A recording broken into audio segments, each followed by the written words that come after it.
First alert update, that is, in the car crash that caused a Green Bay building to partially collapse. Today, 29-year-old Marissa Reed made her first court appearance, and she now faces 3 criminal charges. Police say she was behind the wheel Sunday night. Emily Riley was in Brown County Court today and joins us with new details. Emily. Cami, Green Bay police say Reed was driving a minivan when she crashed into Main Street Commons on the east side of the city.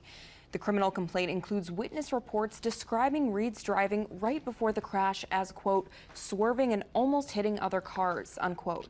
Another witness told investigators they heard squealing tires and then saw a red van speeding west on Main Street.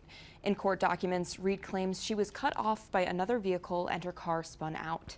A photo taken at the scene shows a minivan smashed at the curb near falling bricks with its airbags deployed.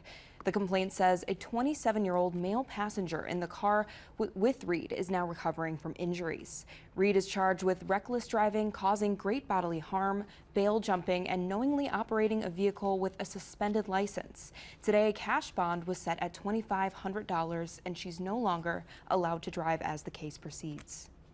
Witnesses indicate that they saw the defendant driving erratically down Main Street. They report that she was speeding and swerving in and out of traffic, which the state certainly sees as incredibly dangerous behavior. Questions and comments tonight on social media about whether this was a car racing situation. Action 2 News spoke with Green Bay police, who say it's still too early in the investigation to confirm that. Police are requesting your help. They're asking people to share any pictures or videos from the incident to help with their investigation. Reed's preliminary hearing is set for August 1st. Bill and Cami.